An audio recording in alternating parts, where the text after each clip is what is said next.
नमस्कार, आदाब। Crime petrol dial 100 के ब्लैक हेडलाइंस अध्याय में आप सबका स्वागत है।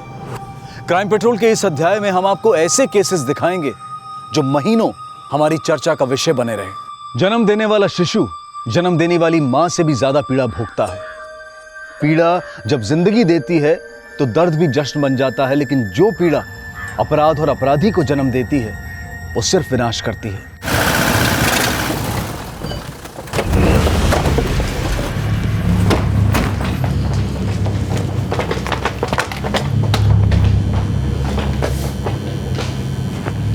इंस्पेक्टर प्रकाश त्यागी, यूपी पुलिस क्राइम ब्रांच। जी सर, बोलिए।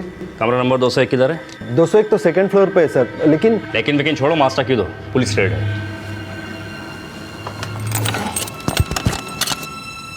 बोला ना, पुलिस रेड है। Sorry sir. हियर। शांति बढ़ा के रख। जी सर। बैठ जाइए आप लोग, डरने की कोई बात नहीं है। रे कितना टाइम लगाएगी डॉली? 500 किलोमीटर और आगे जाना है। बर्थडे है तुम्हारा, ढंग से तैयार भी नहीं होने दोगे क्या? सुबह से जाने की जल्दी मचा रखी है। अरे मन ने अपना बर्थडे होटल में ना बनाना, और तू यहाँ जल्दी निकल रही कौन है? क्या सरप्राइज गिफ्ट देने वाली है?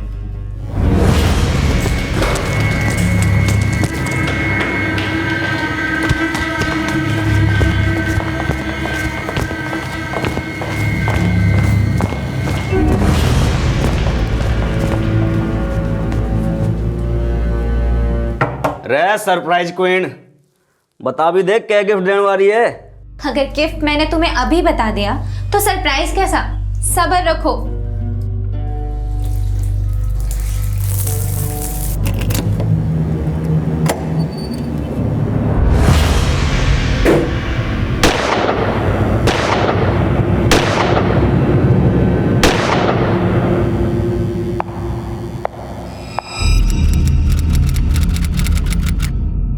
ऑपरेशन विनाश गाजियाबाद उत्तर प्रदेश पुलिस का एक ऐसा मिशन जिसमें उत्तर प्रदेश क्राइम ब्रांच द्वारा पुणे में किया गया एक एनकाउंटर मीडिया की सनसनी बन गया। पुलिस एनकाउंटर यानी पुलिस और अपराधी का ऐसा आमना सामना जिसमें अपराधी को जिंदा पकड़ना पुलिस के लिए एक बहुत बड़ी चुनौती होती है, लेकिन जब अपराधी बेकाबू होकर पुलिस पर हमला बोल देता है तो जवाबी फायरिंग में अक्सर अपराधी पुलिस की गोलियों से मारा जाता है। 12 मार्च 2017 को पुणे के एक होटल में किया गया यूपी क्राइम ब्रांच का एनकाउंटर फेक एनकाउंटर माना जाने लगा। यहां तक कहा गया कि कुछ पुलिस ऑफिसर्स ने सुपारी लेकर एनकाउंटर नहीं बल्कि हत्या को अंजाम दिया है। लेकिन क्या इन आरोपों में कोई सच्चाई थी? और उस होटल के रूम नंबर 201 में मौजूद वो लड़का लड़की कौन थे? क्या वो ऑपरेशन विनाश के खलनायक थे या फिर पीड़ित?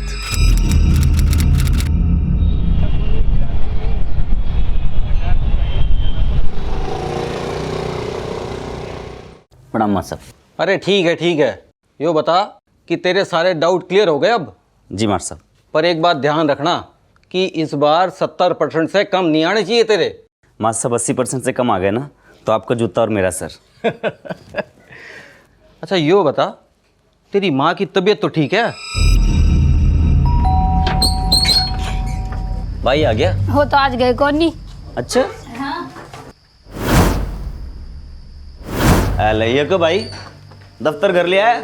आ गया तू? हाँ। ए सुलोचना, थोड़ी सी चाय बना ले, संतोष भी आ गया। अले माँ, तेरी आयुर्वेदिक दवाइयाँ ले आया।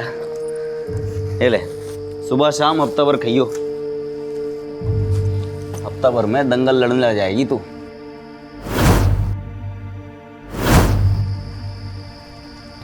जीते जी जवान बिट्टू को ना बचा पाए, इब के दंगल लड़ूंगी। माँ क्या बात करे तू भी? राक्षस की करनी का दोष तो राम जी को क्यों दे गए? देख नवीन भैया तो अब आ ना सके, पर हम सब तो है ना तेरे साथ। चल तेरा सास बहू वाला सीरियल देखेंगे। पापा नहीं आए अभी तक? भाई तू तो जाने पुलिस की नौकरी ने, उनका जाने का टाइम है, वैसे आने का नहीं। अरे आगे लगता है। ला ला मुझे मने दे दो। आ गए पापा? कहाँ आगे बेटा, फिर जाना वापिस। अच्छा और तबीयत कैसी है? पापा ने दे दे। तबीयत तो ठीक है।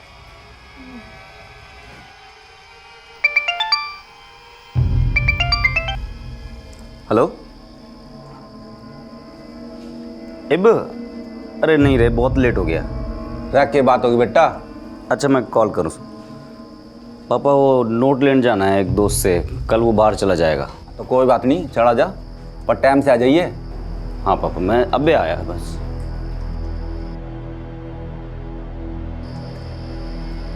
भाई बेराना क्या हो रहा है आजकल? कोई लड़की दिखाई ना दे रही यार। ट्यूशन क्लास में बेचारे के सारे लोंडे भरे पड़े हैं। भाई वह न्यूज वाली सच बोल रहे। इंडिया में छोरों के अनुपात में छोरियां थोड़ी कम है, नहीं? क्या भसंड मचा रखी है यार। मन्ने की लड़की देखने के लिए बुलाया था, पापा से झूठ बोल के आया मैं। अरे तो तू वकील बनकर कौन सी सच बोल लेगा भाई। चल चल आजा, प्रैक्टिस कर ले। यार तो यार रोज का यही चक्कर।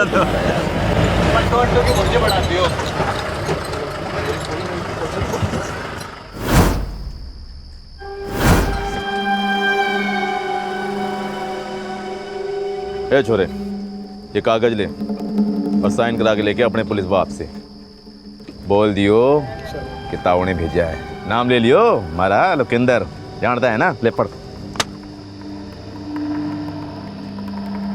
के देख रहा है? पता नहीं कि तने तेरे बाप ने तेरे भाई को ही बड़ा दूध घी पिलाया था, पर ऐसा गायब किया कि कोई साबित नहीं कर पाया। ये कागज साइन करा के आ अपने बाप से, वरना जानता है ना तने भी भट्टी में झोंक देंगे।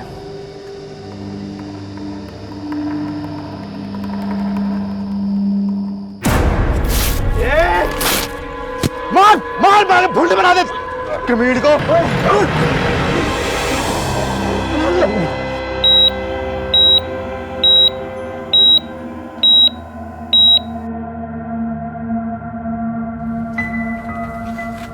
डॉक्टर साहब मेरा बेटा कैसा है? मेरा बच्चा कैसा है? देखिए बॉडी में 37 जगह चाकू गोदा गया है। आई होप वो अच्छा हो जाए। क्या मुझसे बात कर सकते हैं? सॉरी सर, वो अभी इस कंडीशन में नहीं है। Excuse me. मैंने कही थी ना यो शहर छोड़ दो, पर तुमने हमारी एक ना सुनी। नवीन को मार डाला। अरे संतोष, हे भगवान, हमारे बच्चे को बचा ले। सर जी, ये लोकेंद्र ने हमारी हाईवे वाली जमीन के चक्कर में नवीन को जिंदा जला दिया था, और अब संतोष को। सर जी इस बार ऐसी चार्जशीट तैयार करो वो बाहर ना आ सके। अटैक करते ही अंडरग्राउंड हो गया वो। तुम टेंशन मत लो, उसको तो हम उठा लेंगे। तुम संतोष का ख्याल रखो। आखिरकार संतोष को होश आया और उसने भी लोकेंद्र सिंह के खिलाफ बयान दिया, लेकिन वो अब तक फरार था और 2 महीने की देखरेख के बाद संतोष ने रिकवर कर लिया। लेकिन संतोष का परिवार अब भी दहशत में था। दरवाजा क्यों खोल रखा? बंद कर क्या? ये पर्दे भी खोल के रखे से इसने।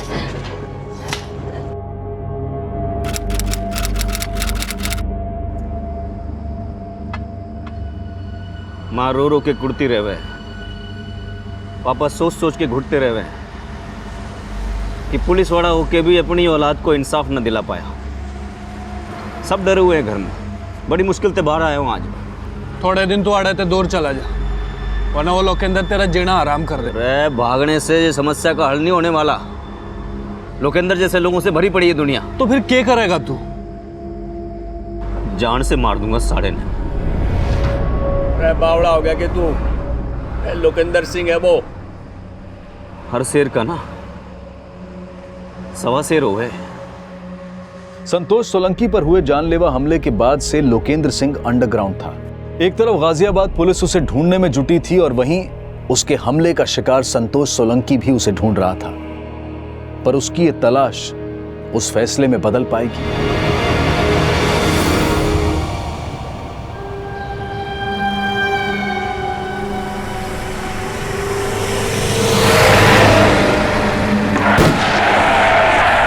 बोला था मैं कल मैं चलाऊंगा, और वो गाड़ी चढ़ा देता। कहां भाग रहे हैं? लॉयर बनने का सपना देखने वाले संतोष ने लॉ एंड ऑर्डर को ताक पर रखकर लोकेंद्र सिंह को वो अंजाम दिया जो उसकी नजर में प्रतिशोध था, लेकिन कानून की नजर में वो अपराध है। माना कि लोकेंद्र सिंह ने संतोष के बड़े भाई की हत्या संतोष पर जानलेवा हमला और न जाने कितने ही अपराध किए, लेकिन कीचड़ में फेंका गया पत्थर हमें ही गंदा करता है और ये गंदगी संतोष का मरते दम तक पीछा नहीं छोड़ने वाली थी। लोकेंद्र सिंह की हत्या के विटनेसेस में से जो लोग संतोष की पीड़ा से वाकिफ थे, उन्होंने पुलिस के सामने जबान तक नहीं खोली और बाकी उसके डर से खामोश रह गए। लेकिन इसी तरह की खामोशी ने लोकेंद्र सिंह को न जाने कितने ही पीड़ितों का अपराधी बना दिया था। अगर तब आवाज उठती तो शायद आज संतोष से वो अपराध ना होता और ना ही अब ये चुप्पी संतोष को विनाश की राह पर ले जाने से रोक पाई। राम राम ताऊ। राम राम ताऊ। राम राम ताऊ। राम राम राम राम। क्यों रे छोरे, गाड़े आ झंडे। हाँ ताऊ, उस शेर का पाव शेर भी ना बचाइब। हर शेर का ना सवा शेर हो गए। वो लोकेंद्र पाव शेरी था मेरे लिए, पर जब तो उसका ठिकाना पूछना है ना, छोरे दिल से आ गया तेरे पे। अब बता आगे की क्या सोची है? ताऊ आगे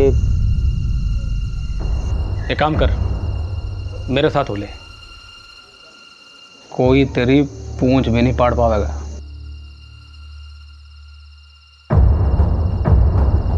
अखिलेश सिंह मेरठ से लेकर गाजियाबाद तक के इलाकों का एक नामी गैंगस्टर था, पर जुर्म की दुनिया में कोई अकेला शेर नहीं होता। हर शेर का एक सवा शेर होता है और अखिलेश सिंह का सवा शेर था रविंद्र सिंह जाट, जो कि एक व्हाइट कॉलर बिजनेसमैन था, लेकिन धंधे उसके भी गलत थे। रविंद्र भाई साहब, इस अखिलेश सिंह का गड़ा फोड़ना ही पड़ेगा, वरना ही पानी छिलक रहा है। इस रविंद्र के कुएं सुखाने हमने। बड़ा नेता बनने की सोच रहा है, उसकी नाक में नकेल डाल के जूते चटवाने मैंने उससे। अरे अपने पास पटाखों की कमी है के जो सलाह लेने लग रहा है? देख, मने करनी है नेतागिरी, तू दिवाली खेल। अखिलेश सिंह और रविंद्र सिंह जाट की दुश्मनी की वजह से शहर में आए दिन गैंग वॉर की घटनाएं बढ़ रही थीं। पुलिस और प्रशासन पर सवाल उठ रहे थे और इसी दौरान यूपी क्राइम ब्रांच के एनकाउंटर स्पेशलिस्ट इंस्पेक्टर प्रकाश त्यागी की पोस्टिंग गाजियाबाद में हुई और उसकी अगुवाई में अपराधियों की नकेल कसने का ऑपरेशन चलाया गया।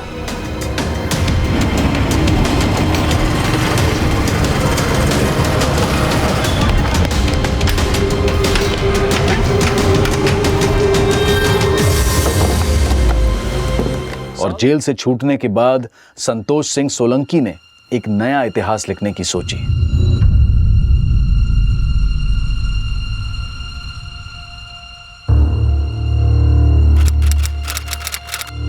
ताऊ कह रहा था कोई हमारा बाल भी ना पाड़ पावेगा, पर क्या कर लिया उसने? हाँ भाई, बाहर आते ही कुत्तों की तरह हुक्म झाड़े हम पे। जुर्म की दुनिया में ना अपना बाप खुद बनना पड़ता है, और अब कुत्ते नहीं बाप बनेंगे। बाप। रविंद्र सिंह जाट कल एक लैंड डील के लिए बागपत जा रहा है। हम अखिलेश को रविंद्र की टिप देंगे। कहाँ पे? अखिलेश रविंद्र को मारने का मौका छोड़ेगा नहीं, और हम अखिलेश को रण में अकेला छोड़ के भाग जाएंगे। क्या क्या संतोष ने?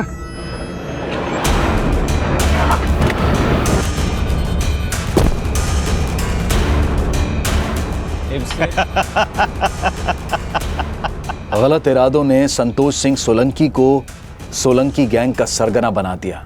उसने जुर्म की दुनिया में ऐसा पांव फैलाया कि वो कई अवैध धंधों का मालिक बन गया और पुलिस के लिए एक मोस्ट वांटेड क्रिमिनल।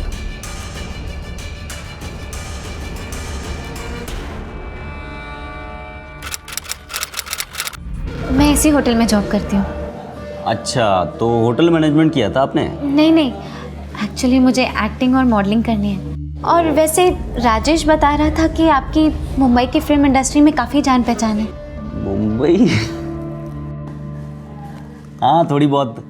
वैसे आप मेरी हेल्प करेंगे ना? प्लीज। जी आप फिक्र मत करो, आपको जो हेल्प चाहिए होगी हम करेंगे।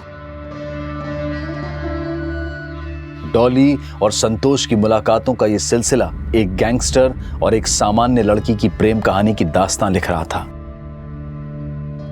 जिसका खामियाजा वो दोनों भुगतने वाले थे।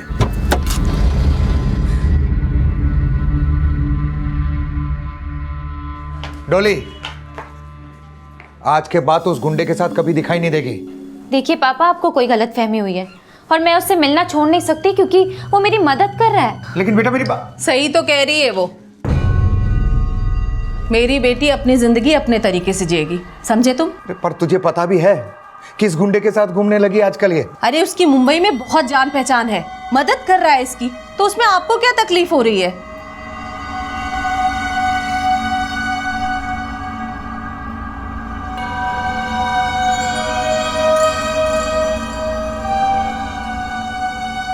तेरे सपने भी सॉलिड हैं और इरादा भी।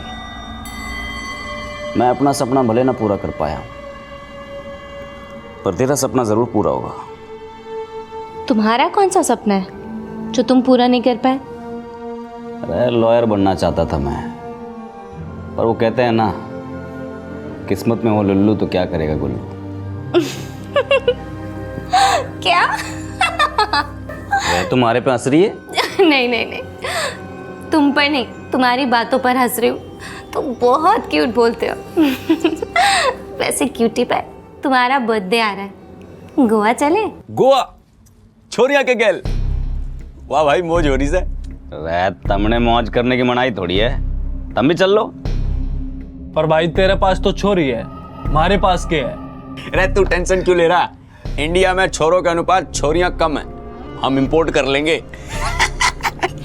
सब सामान रख लिया? हाँ सब रख लिया। हाँ, आराम से जाना, फोन करना। हाँ हाँ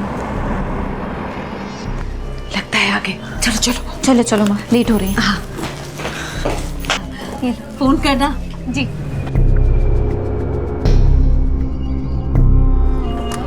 ये फॉरेनर्स कौन है? दोस्त हमारी, चाइल्डहुड फ्रेंड। चलो बैठो बैठो बैठो।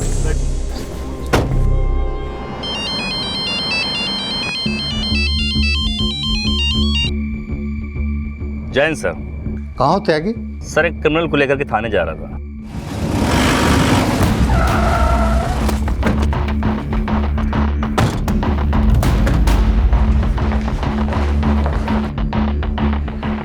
जैन सर। जय हिंद। इसे यहाँ क्यों लाए? बहुत चालाक है सर, 2 बार पहले भी भाग चुका है, इस बार कोई चांस नहीं देना। अब तुम संतोष सिंह सोलंकी को धरने के बारे में सोचो। इंफॉर्मेशन मिली है उसकी। क्या इंफॉर्मेशन है सर?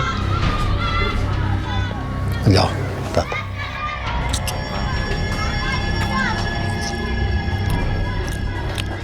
चल रही से कहाँ से उठाया रे? चल चल।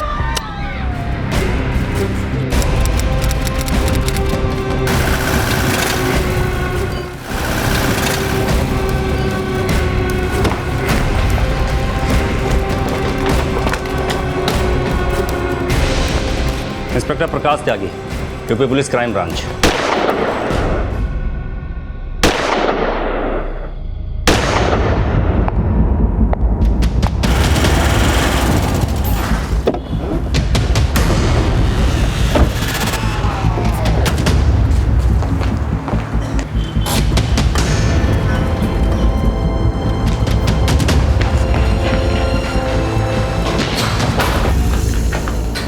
ये देखिए सर।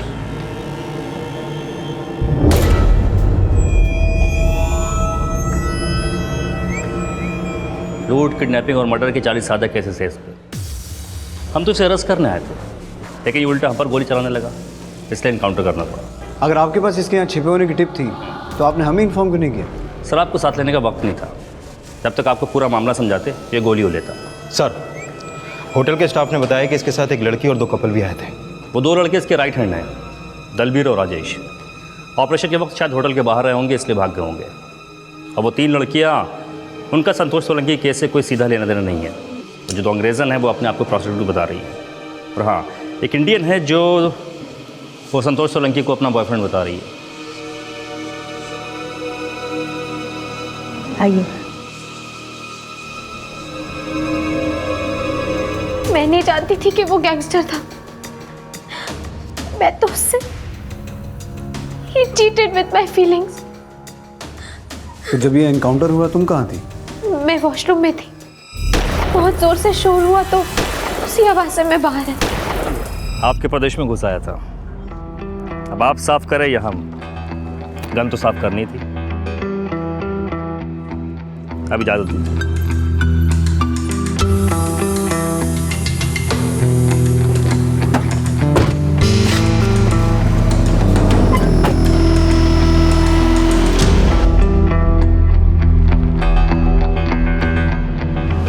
संतोष सोलंकी का एनकाउंटर इस प्रदेश के सभी असामाजिक तत्वों के लिए एक चेतावनी है कि प्रदेश में जो भी लॉ एंड ऑर्डर को असंतुलित करने की कोशिश करेगा उसे बख्शा नहीं जाएगा। इंस्पेक्टर प्रकाश त्यागी की टीम के इसी साहसिक कार्य के लिए यूपी पुलिस ने उन्हें सम्मानित करने का फैसला लिया है। Thank you. देखिए, हमारा मकसद अपराध को खत्म करना है, लेकिन जब कभी अपराधी बेकाबू हो जाते हैं तो हमें उन्हें भी खत्म करना पड़ता है।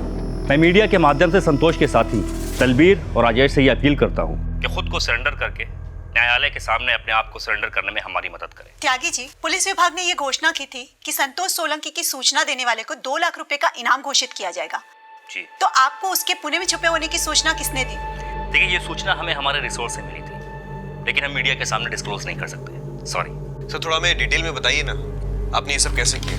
सर, इस केस में जो गाजियाबाद पुलिस ने जिस क्रिमिनल का एनकाउंटर किया था उसकी पोस्टमार्टम रिपोर्ट और गन की बैलिस्टिक रिपोर्ट आ गई?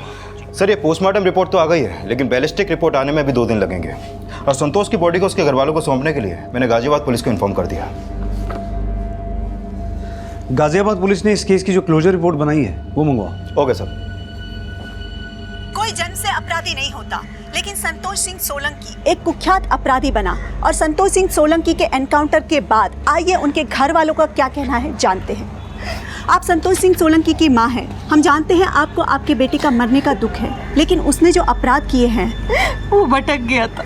उसने गुनाह किया था तो उसने पकड़ के अंदर डाल देते, पर उसने मारा क्यों? हमने सुना आपने संतोष की डेड बॉडी लेने से मना कर दिया, इसकी वजह क्या है? हमें ऐसा लगता है जी, पुलिस ने बैंक एनकाउंटर किया है। उन्होंने हत्या की है संतोष की। क्या आप सांत्वना बटोरने के लिए गाजियाबाद पुलिस पर आरोप लगा रहे हैं? हमने पूना कोर्ट में अपनी पिटीशन दायर करवा दी है और जब तक उसके एनकाउंटर की सही से तहकीकात नहीं हो पाएगी हम संतोष की डेड बॉडी नहीं लेंगे। संतोष चाहे जिन भी परिस्थितियों वश अपराधी बना हो, लेकिन अपराधी ना तो दया का पात्र बन सकता है और ना ही सांत्वना का।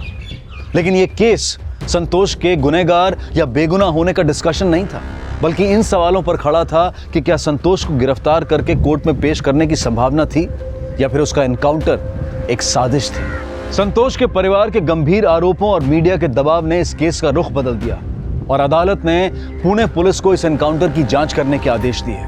लेकिन जिस पुलिस टीम को उनके राज्य में हीरो समझकर सम्मानित किया जा रहा हो, उनके खिलाफ जांच करना पुणे पुलिस के लिए एक बहुत बड़ी चुनौती थी। इस बार ये जंग पुलिस और क्रिमिनल के बीच नहीं, बल्कि 2 राज्यों की पुलिस के बीच थी। कोर्ट का ऑर्डर है संतोष सोलंकी के एनकाउंटर की जांच करने का। आप लोगों को क्या लगता है, ये एनकाउंटर सही है या गलत? सर, अभी तो कुछ भी कह पाना जल्दबाजी होगी, लेकिन उस गैंगस्टर के पास से जो पिस्टल बरामद हुई थी वो केरला के एक बिजनेसमैन की लाइसेंस पिस्टल थी जो 2 महीने पहले चोरी हो गई थी। हो सकता है वो पिस्टल संतोष ने या उसके किसी आदमी ने चोरी की हो। लेकिन सर, गाजियाबाद का नामी क्रिमिनल जो खुद इलीगल वेपन्स में डील करता था, उसका केरला से चोरी हुई पिस्टल से कनेक्शन कुछ बनता नहीं है। ठीक है, आप लोग सब कुछ अच्छे से इन्वेस्टिगेट कीजिए। सर, हो सकता है संतोष का केरला में कोई कनेक्शन हो, और वैसे भी वो एक नामी क्रिमिनल था, फिर उसके एनकाउंटर की जांच की क्या जरूरत? सावंत, हर क्रिमिनल को सरेंडर करने का हक होता है। अगर ये एनकाउंटर फेक था तो कानून की नज़र में यूपी पुलिस के वो ऑफिसर भी मुजरिम हैं जिन्होंने इस एनकाउंटर को अंजाम दिया था। सबसे पहले एनकाउंटर वाले दिन का होटल का सीसीटीवी फुटेज चेक करते हैं। Right sir.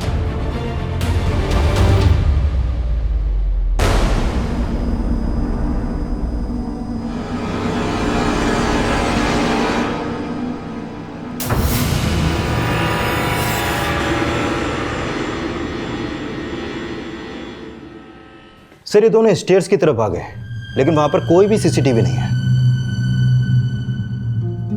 जब ये कमरे से निकला इसके हाथ खाली हैं, तो वो केरला वाली पिस्टल जो क्राइम सीन से बरामद हुई थी वो कहाँ गई? सर हो सकता है संतोष ने वो पिस्टल बाथरूम के अंदर रखी हो।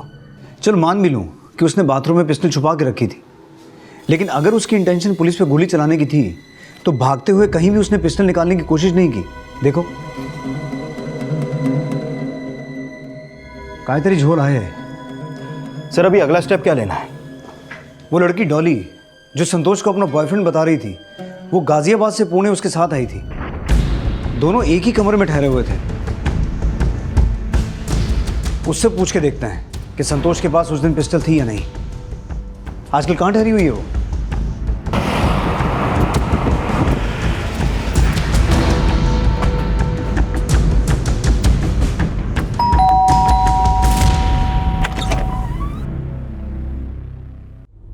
हाँ सर, वो पिस्टल रखता था।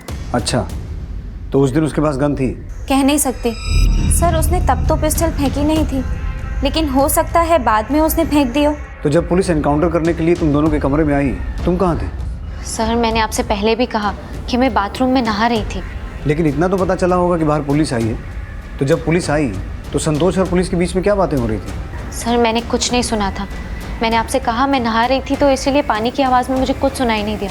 पहले तुमने कहा था कि तुम्हें इस बात का नहीं पता था कि संतोष एक गैंगस्टर है, लेकिन वो अपने पास पिस्टल रखता था। सर, उसने मुझसे कहा था कि उस पिस्टल का उसके पास लाइसेंस है, और वो अपने काम के बारे में मुझसे कभी डिस्कस नहीं करता था। इनफैक्ट मुझे अभी पता चल रहा है कि उसका नाम संतोष था। हाय, मेरा नाम डॉली है। Hello Rajan, nice to meet you. मैं तो यही मान रही थी कि उसका नाम राजन था, और मैं नहीं जानती थी कि वो मुझे।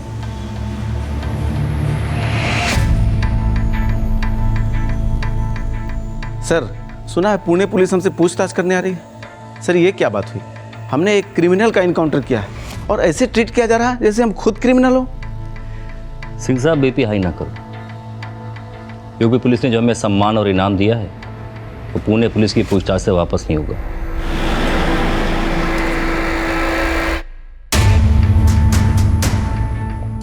पुलिस ऑफिसर होने के नाते कोर्ट का सम्मान करना भी आपका और हमारा फर्ज है। हमें कोर्ट ने आदेश दिया है संतोष सोलंकी केस को इन्वेस्टिगेट करने का। आई होप आप लोग कोऑपरेट करेंगे। दीक्षित साहब, हम भी अपनी वर्दी के लाल हैं। अगर कोर्ट ने आपको परमिशन दी है अपनी लाल करने की, पूछे क्या पूछना। ऐसा क्या हुआ था कि संतोष सोलंकी को अरेस्ट करने के बजाय आपको गोली चलानी पड़ी? गोली पहले उसने चलाई। त्यागी जी, उसके पास पिस्टल थी ही नहीं।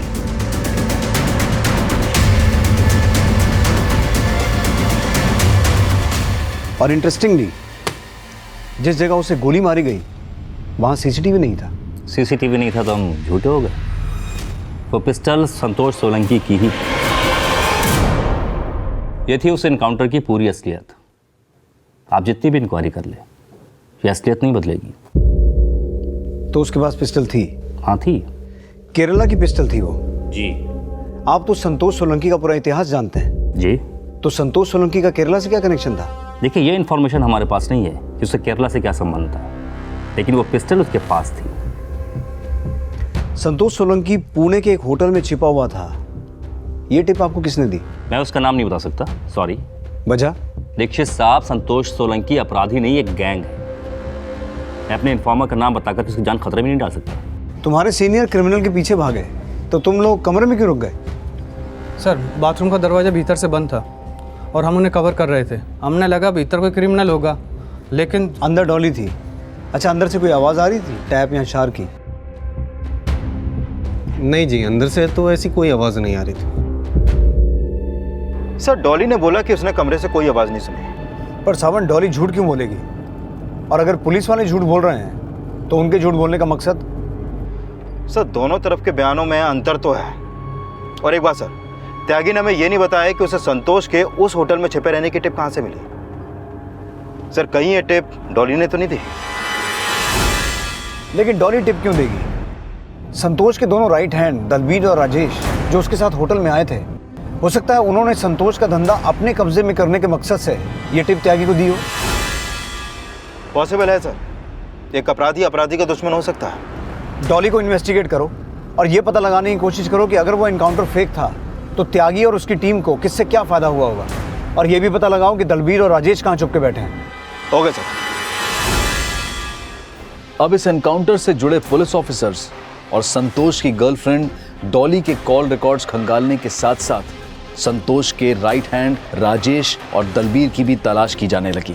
और जल्द ही राजेश के मुंबई में छिपे होने की एक सूचना मिली और राजेश को महाराष्ट्र पुलिस द्वारा अरेस्ट कर लिया गया। मैंने कुछ नहीं किया साहब जी, मैं तो संतोष के लिए अपनी जान भी दे सकता था, मैंने कोई टिप ना दी। दलबीर कहाँ है वो बता। वो जिस दिन संतोष का एनकाउंटर हुआ ना, हम अलग अलग हो गए। हमको लगा साथ में रहेंगे तो फंस जाएंगे और थोड़ा उलिया भी बदल लिया, लेकिन जैसा आप सोच रहे ना ऐसा कुछ नहीं है। न मैं संतोष को धोखा दे सकता था और न दलबीर। डॉली को संतोष के धंधे के बारे में पता था?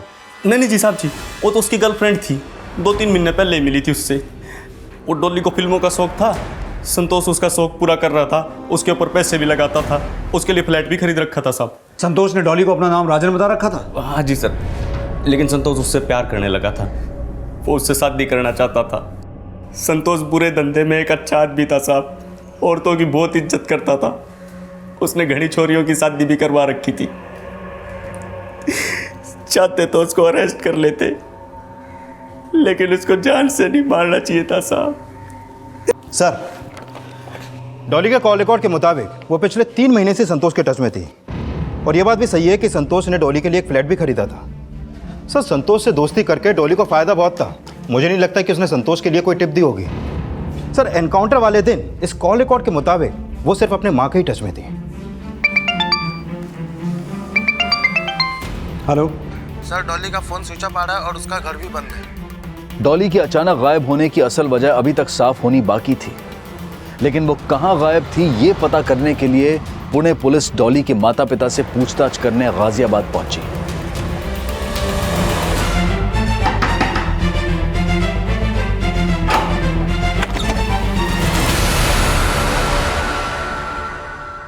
नहीं सर, हमें नहीं पता कि डॉली कहाँ है। मैं तो उसको समझाते समझाते तंग आ गया था कि उस गुंडे से दूर रहा कर। आपने डॉली को बताया था कि संतोष सोलंकी जिसके साथ वो घूम रही थी वो इतना बड़ा अपराधी था? जिसके साथ वो घूम रही थी वो इतना बड़ा अपराधी था? नहीं साहब, इतना बड़ा अपराधी था ये तो नहीं पता था, पर हाँ गुंडा जरूर था ये पता था। आप डॉली के पापा की बात मत सुनिए सर, जलते हैं मेरी बेटी की खुशी से।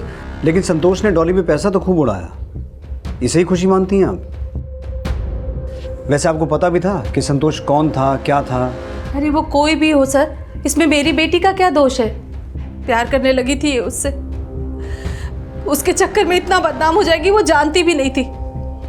उल्टा लोगों के तानों के डर से हमसे अलग रहने लगी वो। लेकिन अब गायब कहाँ हो गई?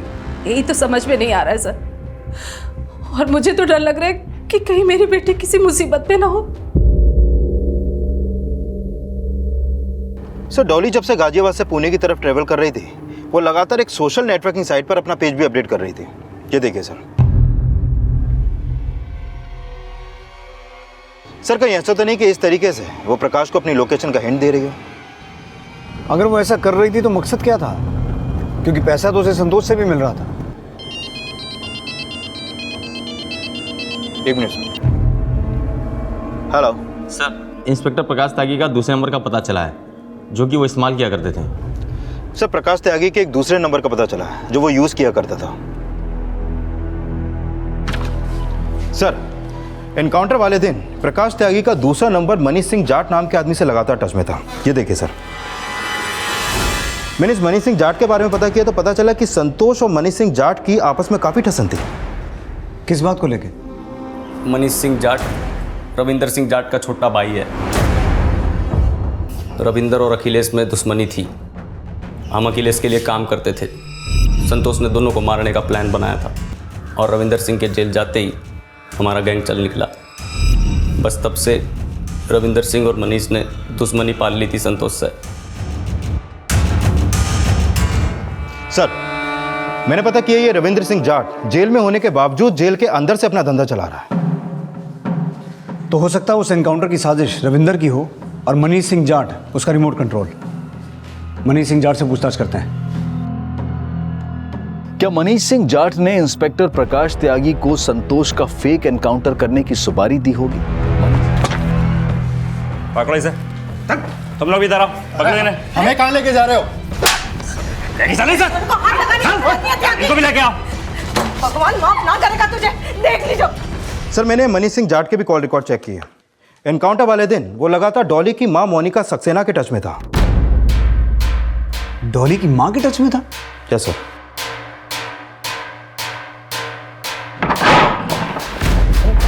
सर पूरा घर सर्च करो अच्छे से। क्या हुआ सर? आपके घर का सर्च वारंट है हमारे पास। अरे आप लोग अंदर कैसे आ गए? क्या कर रहे हैं आप लोग? वहां कुछ नहीं है।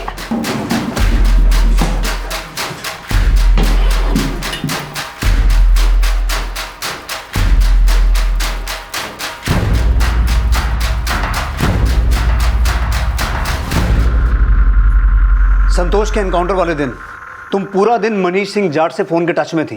क्या बातें हो रही थी उससे? बोलो। तुम्हारे घर में इतना कैश पड़ा हुआ था और तुम्हें मालूम तक नहीं? मुझे नहीं पता कि घर में इतना पैसा कहाँ से आया।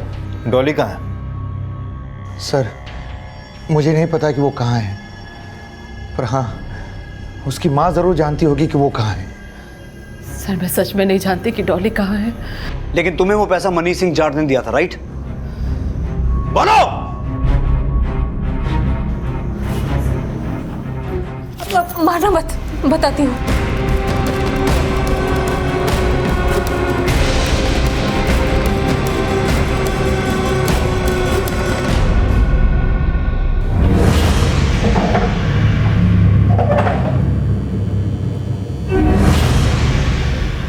अब चुप रहने का कोई फायदा नहीं है त्यागी। डॉली की माँ ने सब कुछ बता दिया है। मनीष सिंह जाट ने डॉली की माँ को पैसों का लालच देकर डॉली को संतोष का मुखबिर बनवाया था। मैं ज़्यादा कुछ नहीं जानती, पर रविंद्र ने और मनीष ने एसीपी रवीश यादव को 5 करोड़ रुपए देकर इस प्लान में शामिल किया था। और मनीष जाट के कहने पर ही एसीपी ने प्रकाश त्यागी से ये एनकाउंटर करवाया था। एनकाउंटर वाले दिन डॉली अपनी माँ को संतोष की लोकेशन की अपडेट्स भेज रही थी और डॉली की माँ मनीष सिंह जाट को, और मनीष सिंह जाट तुम्हें। एनकाउंटर वाले दिन जब डॉली ने अपने बाथरूम में होने की कंफर्मेशन भेजी, उसके बाद तुम लोगों ने उस होटल पर रेड किया। त्यागी तुम चाहते तो संतोष को अरेस्ट कर सकते थे, लेकिन तुमने जानबूझकर संतोष को वहां से भागने का मौका दिया। संतोष के पास पिस्टल थी ही नहीं, क्योंकि डॉली के कहने पर वो पिस्टल पहले ही पहन चुका था। वो पिस्टल तुमने ही क्राइम सीन पे प्लांट की थी। शक तो मुझे उसी दिन हो गया था जब मैंने तुम्हें टीवी पर देखा था। तुम्हारे हाथ पर पट्टी बंधी हुई थी। तुमने अपनी क्लोजर रिपोर्ट में ये लिखा था कि संतोष ने तुम पर और तुम्हारी टीम के एक कांस्टेबल पर गोली चलाई थी। लेकिन जब हमने हॉस्पिटल से पता किया तो तुम अपने उस कांस्टेबल के साथ वहां अपना इलाज करवाने रात 9 बजे गए थे, जबकि एनकाउंटर हुआ था सुबह 11 बजे। असलियत यह है त्यागी कि तुमने अपने आप को और अपने कांस्टेबल को खुद गोली मारी थी।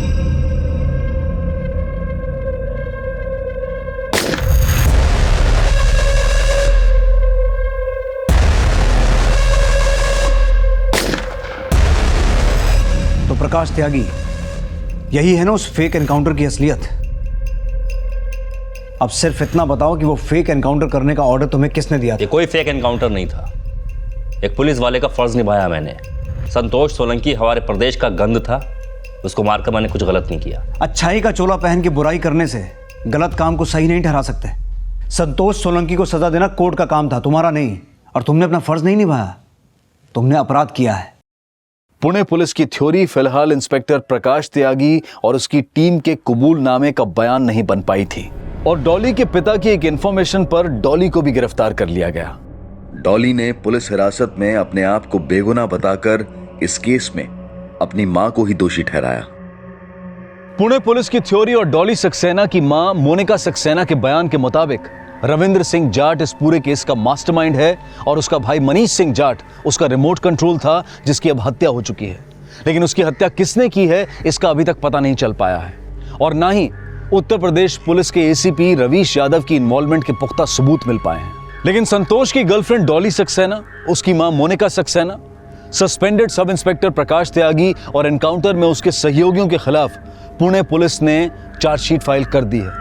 लेकिन कोर्ट में यह केस अब तक किसी भी फैसले तक नहीं पहुंच पाया है। संतोष का एनकाउंटर एक साजिश थी या फिर पुलिस का फर्ज? ये सवाल अब भी अपना जवाब तलाश रहा है। लेकिन संतोष की मौत एक खौफनाक अपराधी का अंत तो बन गया, लेकिन अपराध का अंत नहीं बन पाया। देखते हैं हमारे आज के एपिसोड की दूसरी कहानी।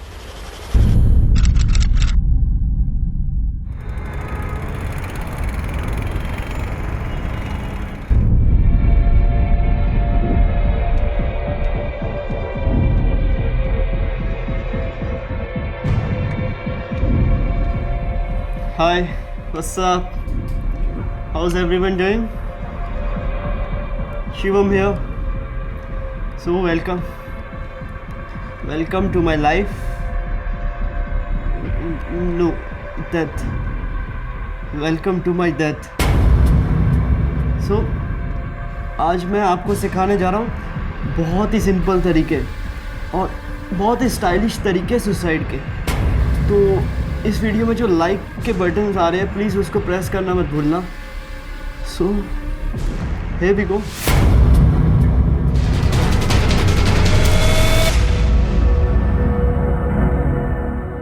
नमस्कार, आदाब। क्राइम पेट्रोल डायल 100 के टॉप हेडलाइन सप्ताह में आप सबका स्वागत है। मौत कभी भी स्टाइलिश या रोमांचक नहीं हो सकती है, बल्कि ये एक दुखद और दुर्भाग्यपूर्ण घटना होती है। इंटरनेट पर अपलोड होने के 1 घंटे के अंदर इसे करोड़ों लोगों ने देखा और साथ में आए सैकड़ों करोड़ों कमेंट्स और न जाने कितने ही सवाल। इस वीडियो ने एकाएक पूरे देश को चौंका दिया। ऐसे बहुत कम लोग थे जिन्हें शिवम के प्रति सहानुभूति हुई। लगभग सभी ने इस वीडियो को घृणा के योग्य माना, निंदनीय समझा। कुछ लोगों ने कहा कि यह शायद शिवम ने लोगों का ध्यान आकर्षित करने के लिए किया है, और कुछ लोगों ने उसके मानसिक संतुलन पर सवाल उठाए। पर आखिर ऐसा क्या हुआ था कि चेहरे पर बिना एक शिकन के पूरे होशो हवास में शिवम ने मौत को गले लगा लिया? आखिर क्या थी कहानी शिवम के इस वीडियो के पीछे, उसकी आत्महत्या के पीछे? इन सवालों के जवाब हम देंगे आपको आज के इस एपिसोड में, और हम ये उम्मीद करते हैं कि इस एपिसोड को देखकर खुदकुशी की गलत राह पर चलने वाले व्यक्ति अपना मन बदलेंगे और उम्मीद और आशा का दामन थामेंगे। और साथ ही हम ये प्रण लें कि जीवन से निराश व्यक्तियों की हम सहायता करेंगे, उन्हें समझाएंगे और उन्हें जीने की एक नई राह दिखाएंगे।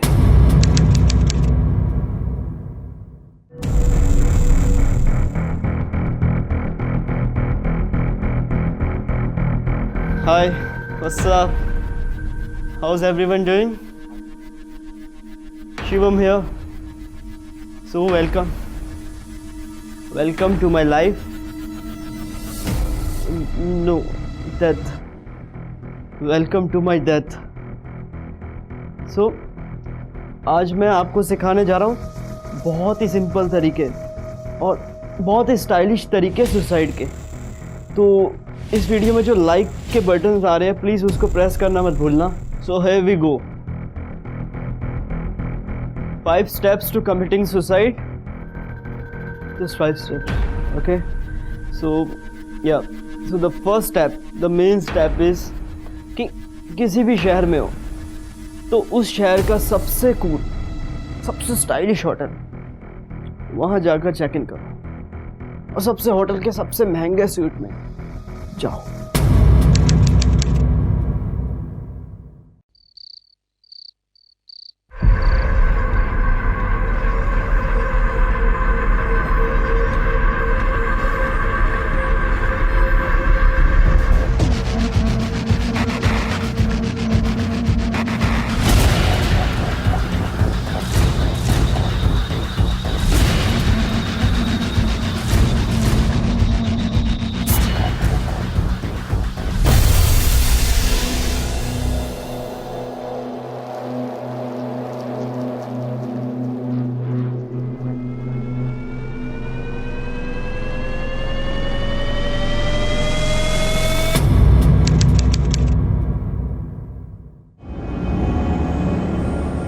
ऑटो भैया। अरे यार सोने दो भाई, इमरजेंसी है यार, चलो ना। अरे यार तुमसे बोले ना भाई, कहीं नहीं जाएंगे, सोने दो भैया। डबल ले लो यार, पूरा ले लो, इमरजेंसी।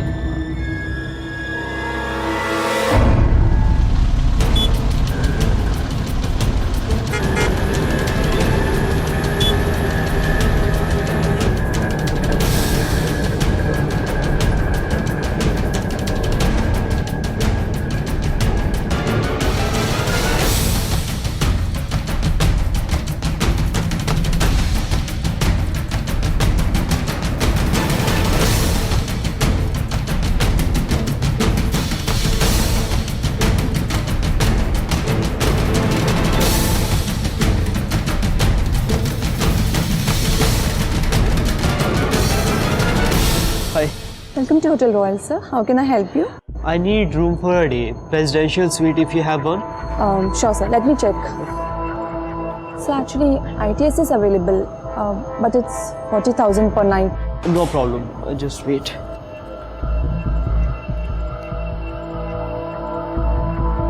बस थोड़ा जल्दी कीजिए. Sure, sir. Sir, I'll need your ID also. ID. Sure. Thank you. Take Xerox copy line, please. I need your signature with.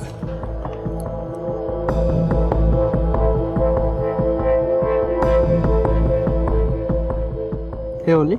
This side? Yeah.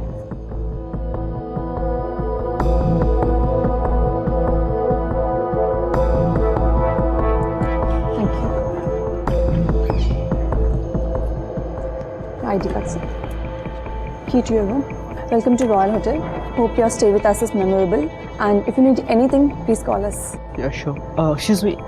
Actually, मैं अपने चेकआउट टाइम से थोड़ा मुझे ज़्यादा टाइम चाहिए. I just want to request for a late checkout. Sure, sir. I'll just find out what can I do for you. आपका कोई luggage है? No, nothing. सर को रूम नंबर 1010 में प्लीज एस्कॉर्ट कीजिए. No, it's cool. I'll manage. Thank you. Okay.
I'll show you suicide करने का step number 2. Come with me.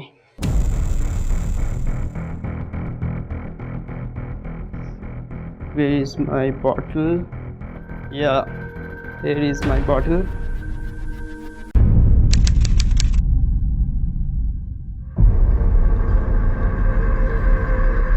Hello. Hi Chintan. हाँ बोल. अरे पार्टी का क्या सीन है आज? अबे साले पागल है क्या? टाइम दिख रहा है क्या हो रहा है? हाय तन्मय. अरे आजा यार पार्टी में, मज़ा करेंगे यार. 40,000 का रूम बुक किया तेरे भाई ने. चला जा पार्टी में.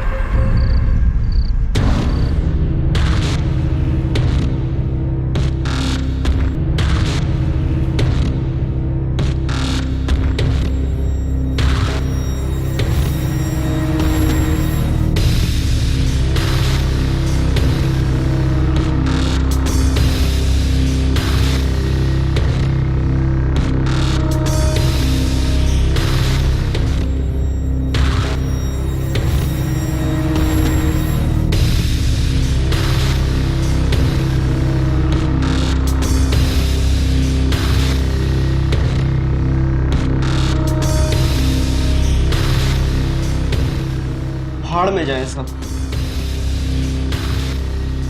आज की रात अकेला तो नहीं रहूंगा मैं.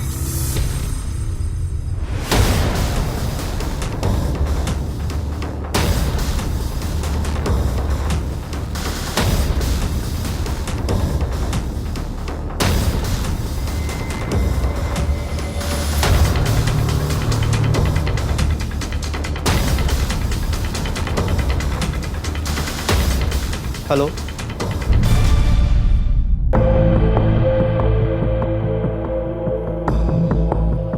क्षितिज माथुर, रूम नंबर 1010. हाय. हाय. कम.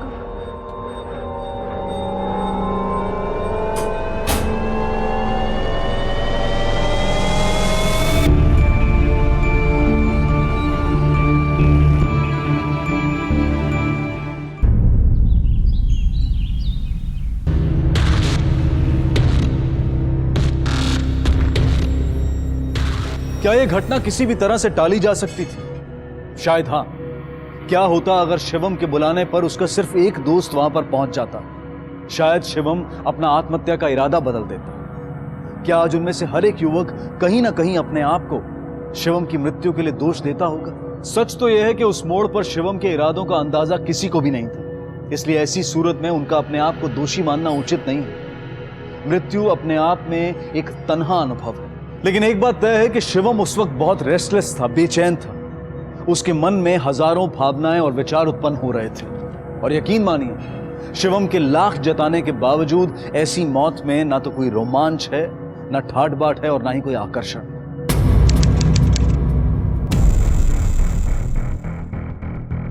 So step number 3, मन में जो भी है किसी को कुछ भी कहना है बस लिख दो, नोट्स लिखो और बोल दो।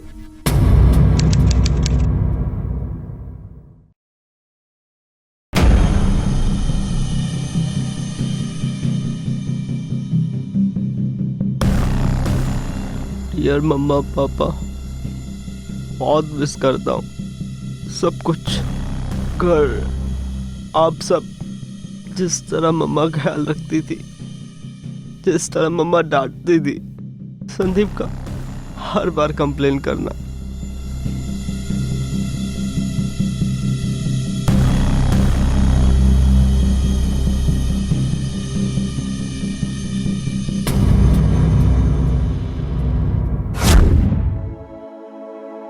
आपने प्रॉमिस किया था भैया कि हेल्प कर देंगे, अब कैसे करूंगा होमवर्क?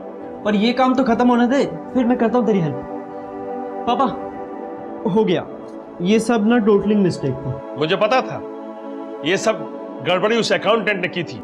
खैर वो सब छोड़, ये देख। व्हाट? दिल्ली कॉलेज मेरा एडमिशन हो गया पापा। यस, मेरा एडमिशन हो गया। थैंक यू पापा। कांग्रेचुलेशन।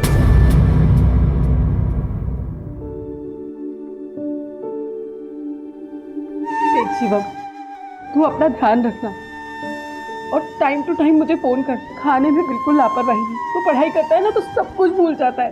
और बेटा ज्यादा देर तक बाहर मत रहना, टाइम बिल्कुल सेफ नहीं है। ओके मम्मा, मैं आपको टाइम पे कॉल करूंगा, अपना ध्यान रखूंगा और बाहर भी नहीं जाऊंगा, ठीक है? अपना ध्यान रखना। ओके पापा, बाय बाय। कम से कम स्टेशन तो उसी ने कहा ना यहीं से ठीक है। बड़ा हो रहा है वो, और फिर तुम स्टेशन जाओगी तो और इमोशनल हो जाओगी। बाय मम्मा, बाय पापा, बाय।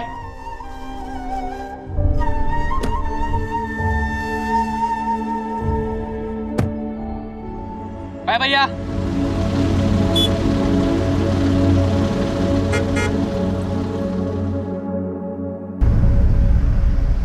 घर से, अपने शहर से पहली बार मैं इतना दूर आया था। लाइफ कैसी होगी, आगे क्या होगा, कुछ पता नहीं था। बट एक एक्साइटमेंट होती है, वो भी थी। जो भी हो, लाइफ बिल्कुल बदलने वाली थी और मैं रेडी था इस नए एक्सपीरियंस को फेस करने के लिए। अपने पेरेंट्स, फैमिली से दूर, ऐसा लगता है जैसे कि पूरा सपोर्ट सिस्टम में चला गया हो। हाँ, पर एक फ्रीडम भी मिलती है। इतनी फ्रीडम लाइफ में पहले कभी महसूस नहीं की थी।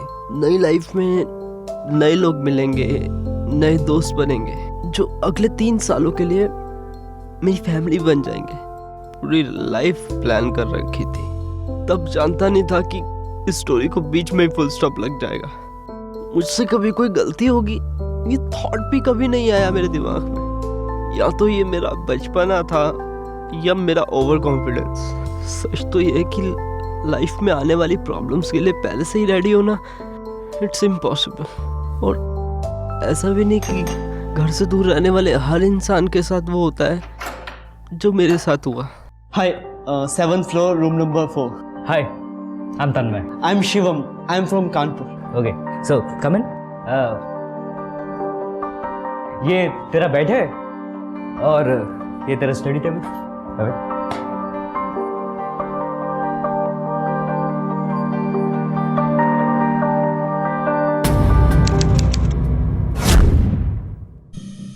शुरुआत में अकेलापन बहुत महसूस हुआ। ऐसा लगता था सब एक तरफ है और मैं अलग। मैं हिस्सा बनना चाहता था उस नई दुनिया का, जहाँ सब मुझे लाइक करे, एक्सेप्ट करे। कोशिश तो ये थी कि मुझे लोग कूल समझे, मेरे साथ टाइम स्पेंड करना चाहे, मुझे अपने साथ पार्टीज में, मूवीज पर सब जगह इनवाइट करे, मेरी कंपनी एंजॉय करे। स्टार बनना चाहता था मैं।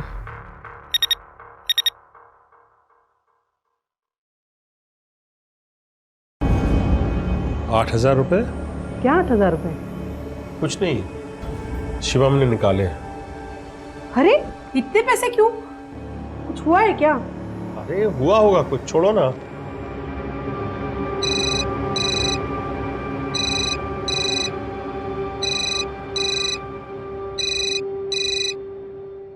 हाँ पापा, मैं मामा बोल रही हूँ। इतने पैसे क्यों? एक्स्ट्रा क्लासेस थी ना, तो उसी के लिए पैसे चाहिए थे मामा। अरे एक्स्ट्रा क्लासेस? मुझे फोन दो तुम। अरे मुझे दो ना फोन। हाँ बेटा, तेरी मम्मी एक्सपर्ट हैं टेंशन लेने में। और सुन, पैसे की अगर प्रॉब्लम हो तो बताना मुझे, मैं मैनेज करूंगा।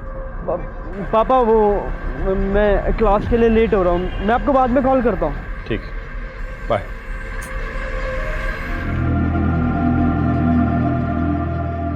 हेलो भाई, प्लीज पैसों का कुछ जुगाड़ हुआ? तुमने कहा था कि जैसे मैं तुम्हारा होमवर्क कर दूंगा तुम दोगे यार। प्लीज भाई, जो भी है जल्दी करवा दो बस। हाँ प्लीज।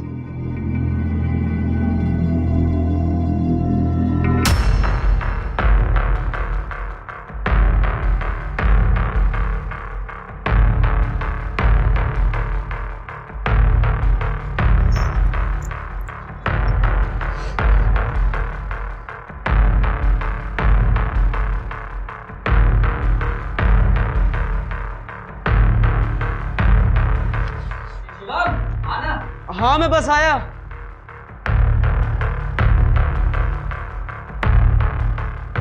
इंसान एक सामाजिक प्राणी है और वो दुनिया से अलग अकेले रह ही नहीं सकता, लेकिन लगातार सोशल एक्सेप्टेंस और तारीफ पाने की होड़ में न जाने वो कितनी बड़ी कीमत चुका देता है। काश कि बाहरी स्वीकृति और तारीफ पाने की होड़ से पहले हम अपने आप को सच्चे मन से स्वीकार कर लें। मुखौटा पहनकर पाई गई दोस्ती, प्यार और स्वीकृति आखिरकार खोखली साबित होती है। शिवम की पहली गलती थी माता पिता को बिना बताए एटीएम से पार्टी के लिए पैसे निकालना। उसकी दूसरी गलती थी पैसों के लिए किसी और का काम करना। इतनी गलती की सीढ़ियों ने आखिरकार शिवम को तबाही की मंजिल तक पहुंचा ही दिया।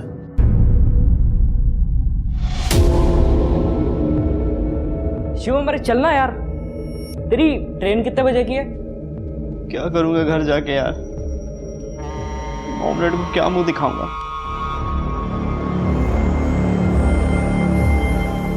शिवम यार, इस तरह अकेले यार यहाँ पर क्या करेगा तू? एनीवेज अगर मैं ऐसे ही रहा यहाँ पे तो यार और लेट हो जाऊँगा और मेरी ट्रेन छूट जाएगी, तो आई हैव टू गो। सो सी या, चल टेक केयर।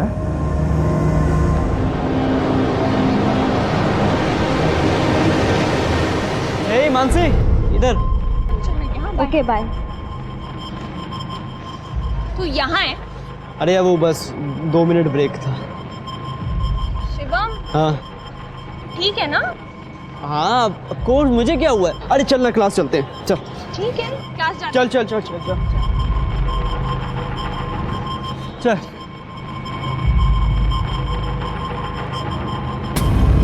अरे हे ब्रो। सो क्या चल रहा है? सब बढ़िया यार, ऑसम यार। तू बता फाइनल ईयर कैसे चल रहा है? Right up dude. So hey hi, you know Shivam I need to go. मैं तुझसे बाद में बात करता हूँ, चल। अरे तन्वी,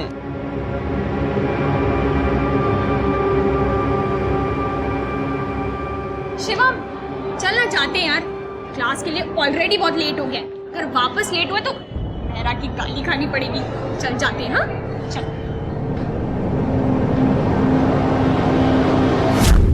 तन्वी, मानसी, थैंक्स मेरे दोस्त। I'm going to miss you a lot. Sorry यार, तुम दोनों ने मेरी हेल्प करने की बहुत कोशिश की. I know, especially Mansi, my best friend. लेकिन प्रॉब्लम्स मुझ में ही थी. मैं एक ऐसे लाइफस्टाइल के पीछे भाग रहा था जहाँ बड़ी पार्टीज, महंगे कपड़े और अमीर दोस्त. Life was out of control.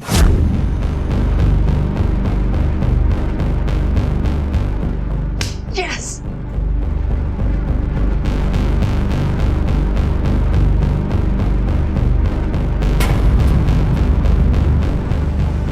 Shivam, तू ये क्या कर रहा है? अरे वो तू गैम्बलिंग खेल रहा है, राइट? अरे एवे यार, बस लक ट्राई कर रहा था बस. और plus I am on a winning streak. मैं 4 राउंड जीत चुका हूँ, तो प्लीज खेलने दे मुझे. पर शिवम,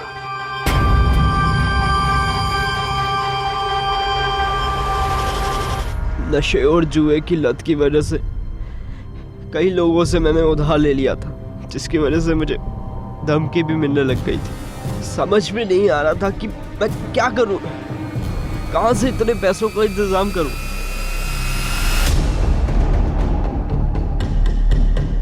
मैं फेल हो चुका था, टूट चुका था. पुराने दोस्त छूट गए थे और नई दोस्त मिल गई थी.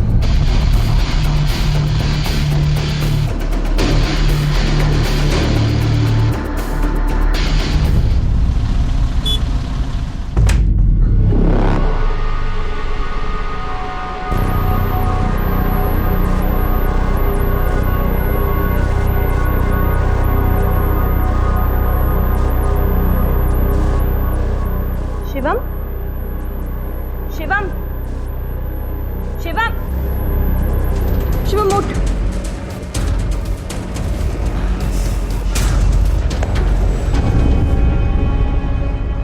शिवम, ये सब क्या है?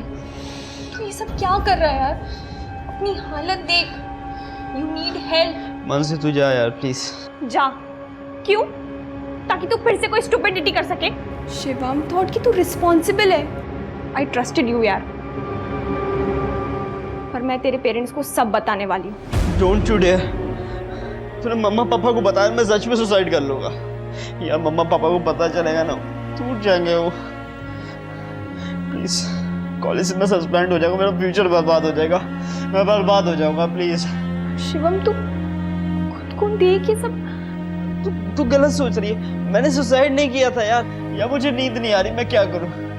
अब तक 10 दिन हो गए, मेरे को नींद नहीं आ रही. 1-2 गोलियां खा रहा हूँ, उसका कुछ असर ही नहीं होता. नींद नहीं आ रही, तो थोड़ा ओवरडोज हो गया. बस सुसाइड नहीं कर रहा था मैं. यार मैं क्या कर रहा हूँ यार. मैं बर्बाद हो गया हूँ. मैं तुझे प्रॉमिस कर रहा हूँ कि मैं ठीक हो जाऊंगा. मैं सब कुछ ठीक कर दूंगा. I promise you. Promise? Promise. आत्महत्या का यह असफल प्रयास दरअसल मदद की एक पुकार थी. शिवम के आंसू, पछतावे और अपने आप को बदलने के वादों पर उसकी दोस्त का यकीन करना स्वाभाविक था. लेकिन मनोचिकित्सक नजरिए के अनुसार ये चिन्ह थे शिवम के व्यसन के शिकार होने के. जी हां, ये अलग अलग तरीके थे जिनके द्वारा शिवम अपनी आत्मघाती प्रवृत्ति को छिपा रहा था. दुर्भाग्यवश औरों को धोखा देने की फिराक में शिवम अपने आप से ही झूठ बोल रहा था. शिवम भी इमोशनल ब्लैकमेल करने की इस प्रक्रिया का इस्तेमाल बखूबी करना सीख गया था. काश कि मानसी को उस वक्त ज्ञान हो पाता कि वो अपने दोस्त शिवम से नहीं, बल्कि व्यसन के शिकार और आत्मघाती मरीज से बात कर रही है. काश वो उसी वक्त शिवम के माता पिता और कॉलेज के प्रशासन को सचेत कर पाती. यह हम में से किसी के साथ भी हो सकता है. इसलिए यह बेहद जरूरी है कि हम इन सच्चाइयों से अवगत हों. और ऐसी स्थिति में याद रखें, बड़ों को इन्फॉर्म करना बहुत जरूरी है. बस इतना ही, और कहने के लिए कुछ. सो गाइस, 4th स्टेप, ईट. तो जो आपको अच्छा लगता है खाओ. तो ये आपकी लाइफ की लास्ट ट्रीट है, सुसाइड करने से पहले की last treat.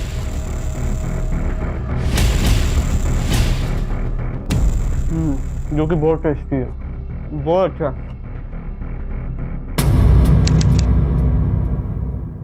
Welcome to my life. No, death. Welcome to my death. आज मैं आपको सिखाने जा रहा हूँ बहुत ही स्टाइलिश तरीके सुसाइड के। तो इस वीडियो में जो लाइक के बटन्स आ रहे हैं प्लीज़ उसको प्रेस करना मत भूलना। शिवम!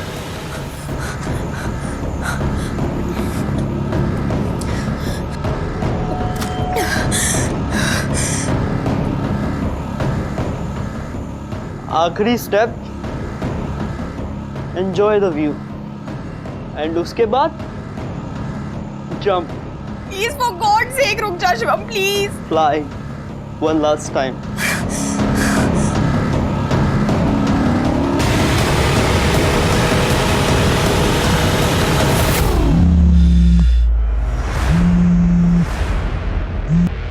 व्हाट मानसी?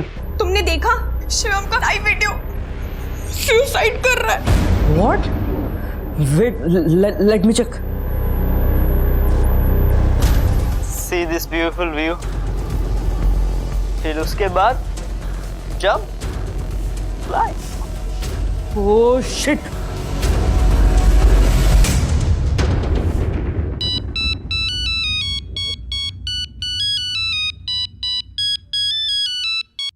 हाँ मानसी बेटा बोलो।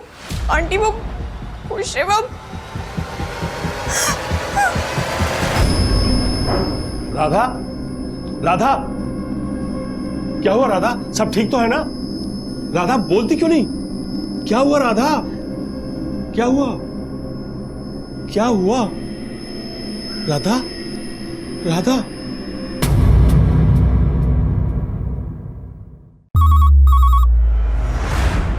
Hello, hotel Royal. हेलो, आपके होटल में एक गेस्ट है शिवम सिन्हा नाम से। He is trying to commit suicide. देखिए यहाँ पे कोई शिवम नहीं है। अगर ये प्रैंक है तो अभी बता दीजिए, वरना मैं पुलिस को इन्फॉर्म करता हूँ। मैं मजाक नहीं कर रहा हूँ। आई एम डैम श्योर कि वो आप ही के होटल में है। क्षितिज, क्षितिज, क्षितिज के नाम से रूम चेक कीजिए। ओके। यहाँ पे 2 क्षितिज है सर। Full name please. वो नहीं पता मुझे। लेट नाइट जिसने चेक इन किया था वही वाला, और बहुत ही महंगा रूम लिया है उसने, कोई स्वीट रूम शायद। दरवाजा खोलिए सर।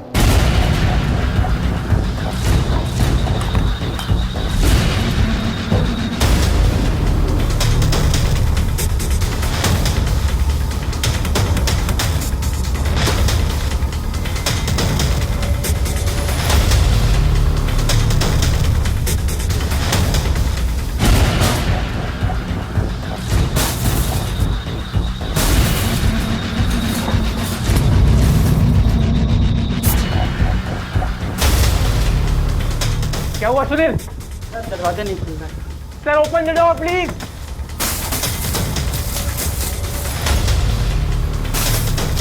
रुक जाइए सर, दरवाजा खोलिए। क्या हुआ? What's the matter? He's not opening the door. Excuse me sir. करो। Yeah, I'll just open it to the Just open it.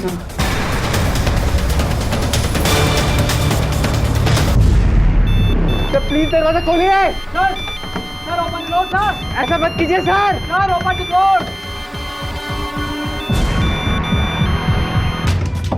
Just calm down, relax. Sir, you cannot do this. कुछ करिए। Security वो door नहीं खोल रहे। Door sir.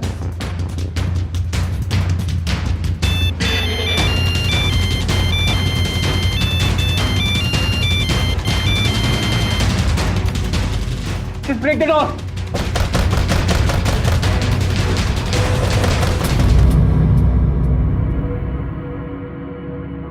कृपया शिवम की गलती का अनुकरण कभी ना करें। आत्महत्या एक ऐसा अपराध है जो ना सिर्फ पीड़ित को बल्कि उसके करीबियों को भी तबाह कर देता है। शिवम ने जो किया उसमें ना तो कोई प्रसिद्धि थी और ना ही उसकी समस्याओं का हल। आत्महत्या करने वाला सदा के लिए अपने करीबियों को अंधकार में धकेल देता है, जहां उसके अपने सवाल करने के लिए और अपने आप को दोषी ठहराने के लिए मजबूर हो जाते हैं। क्या होता अगर वो ये कहते? क्या होता अगर वो ये करते? क्या वो इस हादसे को रोक सकते थे? इन्हीं सवालों के घेरे में घुट घुट कर वो रोज अपनी जिंदगी जीते हैं। शिवम के दिल की धड़कनें रुकने से कई जिंदगियां थम गई। सबसे बड़ा सवाल अब भी यही था कि आखिर आत्महत्या की वजह क्या थी, जो उन चिट्ठियों में लिखा था, या फिर कुछ और। आइए सर, हमने आपको फ़ोन करके बुलाया था। दिस वे प्लीज़, प्लीज़ आइए।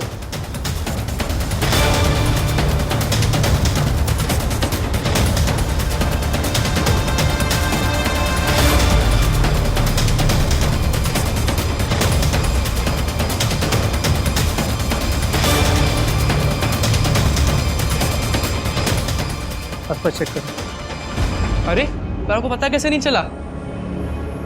ऐसे कैसे? मुझे जानना है। हाँ आज जी जी जी प्लीज कीजिए। अब मैं कॉल बैक करता हूँ। हेलो मिसिस सिन्हा से बात हो रही है? हाँ। मैं पीए से सचिन मदार बोल रहा हूँ, दिल्ली पुलिस से। आपके बेटे शिवम के बारे में? शिवम चला क्या मेरा शिवम?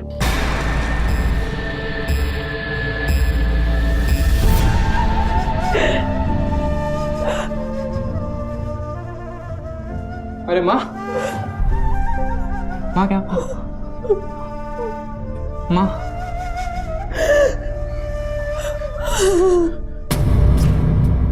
हाँ ये सर देखिए।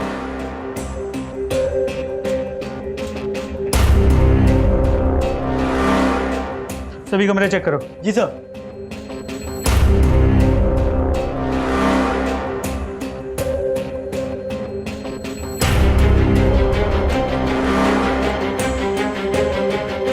एविडेंस बैग लाओ। ग्लास के पीसेस भी दे दो।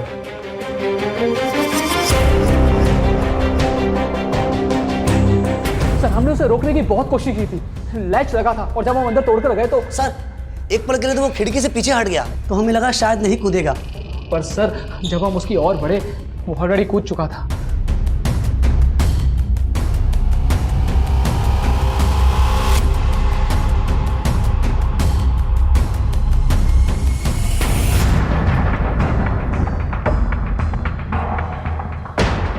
सर उसने फ़ोन उठाकर कहा भी कि वो चेकआउट करने वाला है। वो ज़रा भी डरा हुआ नहीं था। मैंने सोचा कुछ दोस्त मजाक कर रहे होंगे, लेकिन सडनली कुछ ज़ोर से टूटने की आवाज़ आई। देन आई रियलाइज़ कि कुछ गलत हुआ है। सर आपको फ़ोन किसने किया था? सर उसी का कोई दोस्त था। शिवम के लिखे लेटर्स में तुम्हारा नाम है, उसके दोस्त हो?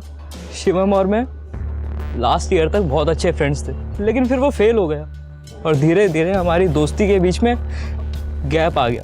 बट सर मानसी उसी की क्लास में है and they both are really close to each other. उसके लाइफ में जो प्रॉब्लम चल रही थी, जिसकी वजह से उसने ये सब किया, उसके पेरेंट्स को पता था?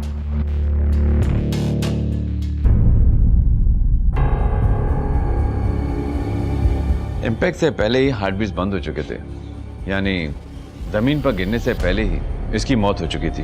प्राइमरी इम्पैक्ट होते ही रिब केज पूरी तरह डैमेज हो चुका था। उन्हीं टूटी हुई हड्डियों की वजह से बॉडी के बाकी पार्ट्स भी पूरी तरह डैमेज हो चुके थे। हार्ट, लंग्स, स्प्लीन, सब कुछ। आखिर क्या रह गया शिवम का? एक निर्जीव शव, नष्ट हुए अंग, हड्डियों के टुकड़े, चेहरे की वो हालत जो देखी ना जा सके, जीते जागते सपने और आकांक्षाएं जो अब निर्जीव होकर लुप्त हो चुकी थी। कहां है इसमें पॉपुलैरिटी, प्रसिद्धि? कहां है इसमें आकर्षण, ठाट बाट? आत्महत्या कोई हल नहीं है, बल्कि ये एक समस्या है जो सब कुछ तबाह कर देती है। मानसी, शिवम ने जब सुसाइड किया उस समय उसकी दिमागी हालत, आई मीन इमोशनल स्टेट क्या थी? वो काफी परेशान था सर। पहले भी क्या? पहले भी 2 बार सुसाइड अटेम्प्ट कर चुका। 2 बार? जब उसने पहली बार ऐसा किया तो उसने मुझसे कहा कि उससे गलती से हो गया। तू गलत सोच रही है। मैंने सुसाइड नहीं किया था यार, नींद नहीं आ रही थी तो थोड़ा ओवरडोज हो गया, बस सुसाइड नहीं कर रहा था मैं। उसने मुझसे प्रॉमिस भी किया था कि वो दोबारा ऐसा नहीं करेगा। और दूसरी बार? पिछले हफ्ते। शिवम तू ये क्या कर रहा था?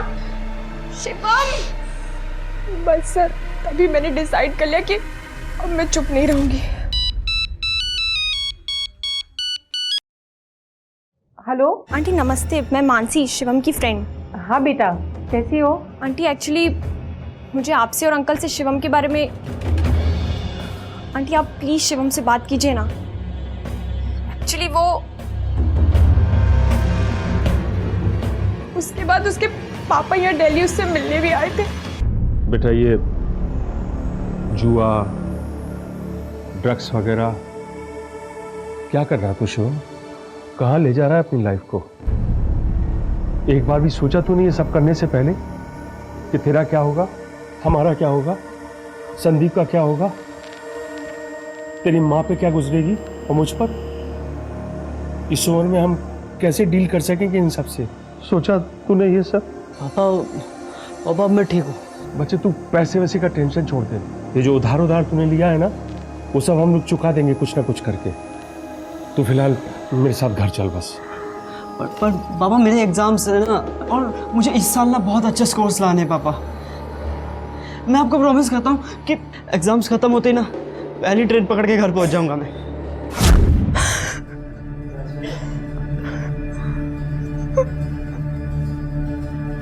शिवम के माता पिता, उसके दोस्तों और परिवार वालों के साथ हमारी पूरी सहानुभूति है, लेकिन बदकिस्मती से सहानुभूति किसी के नुकसान की भरपाई नहीं कर पाती। शिवम की खुदकुशी के पीछे मुख्य कारण था डिप्रेशन। डिप्रेशन एक ऐसी मानसिक स्थिति है जिसमें इंसान लंबे समय तक नाखुश रहता है, जीवन में उसकी रुचि खत्म होने लगती है, रोजमर्रा के कामकाज और लोगों से उसका मन उचट जाता है, और यह बीमारी किसी भी उम्र के आदमी को हो सकती है। ये बीमारी चेतावनी देकर नहीं आती। अक्सर लोग साइकियाट्रिस्ट, मनोचिकित्सक के पास जाने से कतराते हैं क्योंकि उन्हें पागल कहलाने का डर होता है, लेकिन अब वक्त आ गया है कि हम इस पुरानी सोच को त्याग दें। डिप्रेशन कोई पागलपन नहीं है, बल्कि एक मानसिक स्थिति है जिसके कई कारण हो सकते हैं। अपने करीबियों को समझें, और अगर वो डिप्रेशन के शिकार हैं तो उनका साथ दें, उन्हें एक मनोचिकित्सक, एक साइकियाट्रिस्ट की सहायता उपलब्ध कराएं।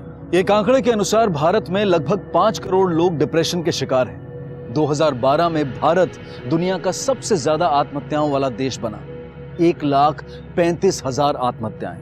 और आज तो स्थिति इतनी बदतर है कि ऐसा अनुमान लगाया जाता है कि हर घंटे में एक विद्यार्थी मानसिक दबाव की वजह से आत्महत्या करता है। शिवम के उदाहरण को फॉलो ना करें, लेकिन उसकी मृत्यु से सबक जरूर लें। अज्ञानता और उदासीनता की गहरी नींद से जागें।